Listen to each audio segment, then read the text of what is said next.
Naga Chaitanya move on అయ్యారు. Sudden గా శోభితతో engagement చేసుకొని ఫ్యాన్స్ కి స్వీట్ షాక్ ఇచ్చారు. లేటెస్ట్ గా వీళ్ళ ఫోటోలు కూడా రిలీజ్ అయి సోషల్ మీడియాలో వైరల్ అవుతున్నాయి. అయితే నాగ చైతన్య శోభితతో పాటు ఫ్యామిలీ మెంబర్స్ లో హైలైట్ గా నిలిచారు అఖిల్. చాలా కాలం తర్వాత అఖిల్ కనిపించడంతో మరోసారి అఖిల్ నెక్స్ట్ ఏంటి అన్న విషయం మీద హాట్ గా డిస్కషన్స్ జరుగుతున్నాయి.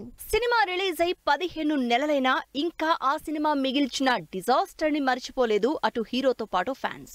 అంతలా అఖిల్ కెరియర్ లో బిగ్గెస్ట్ ఫ్లాప్ అయింది ఏజెంట్. అయితే ఏజెంట్ ఫ్లాప్ లో నుంచి బయటకొచ్చి దాదాపు సంవత్సరం నుంచి వేరే సినిమా కోసం కసరత్తులు చేస్తున్నట్టు కనిపిస్తున్నారు. లేటెస్ట్ గా నాగ చైతన్య శోభిత ఎంగేజ్మెంట్ లో డిఫరెంట్ లుక్ లో కనిపించడంతో అయ్యగారి లుక్ మీద ఒక్కసారిగా చర్చ జరుగుతోంది. ఎప్పుడో క్యూట్ గా లవర్ బాయ్ గా ఉండే అఖిల్ లాంగ్ హెయిర్ బియర్డ్ తో మునిలా సీరియస్ లుక్ లో కనిపించడంతో సడన్ గా సర్ప్రైజ్ అవుతున్నారు ఫ్యాన్స్. ఈ మధ్య కాలంలో ఎక్కడా కనిపించని అఖిల్ అన్న ఎంగేజ్మెంట్ లో సరికొత్తగా కనిపించేసరికి అఖిల్ నెక్స్ట్ సినిమా లుక్ ఇదేనంటూ చర్చ జరుగుతోంది. యువి క్రియేషన్స్ బ్యానర్ లో అనిల్ అనే కొత్త డైరెక్టర్ తో అఖిల్ తన నెక్స్ట్ సినిమా చేస్తున్నట్టు ఎప్పటినుంచో టాక్ నడుస్తోంది. అఖిల్ కెరియర్ లోనే బిగ్గెస్ట్ బడ్జెట్ తో భారీ యాక్షన్ ఎంటర్టైనర్ గా తెరకెక్కిన ఏజెంట్ ఫ్లాప్ అవడంతో ఈసారి ఇంకాస్త కేర్ఫుల్ గా స్టోరీ సెలెక్ట్ చేసుకున్నాడు అఖిల్.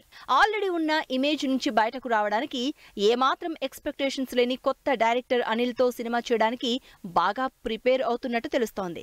ఈ సినిమాని కూడా భారీ బడ్జెట్ తో కమర్షియల్ ఎలిమెంట్స్ తో తెరకెక్కించడానికి ప్లాన్ చేయడంతో దీనికి సంబంధించి అఖిల్ బాడీ ట్రాన్స్ఫర్మేషన్ స్టంట్స్ నేర్చుకుంటున్నట్లు టాక్. అయితే అఖిల్ నెక్స్ట్ మూవీ గురించి అఫీషియల్ గా అనౌన్స్ చేయకపోవడంతో అనౌన్స్మెంట్ కోసం వెయిట్ చేస్తున్నారు ఫ్యాన్స్.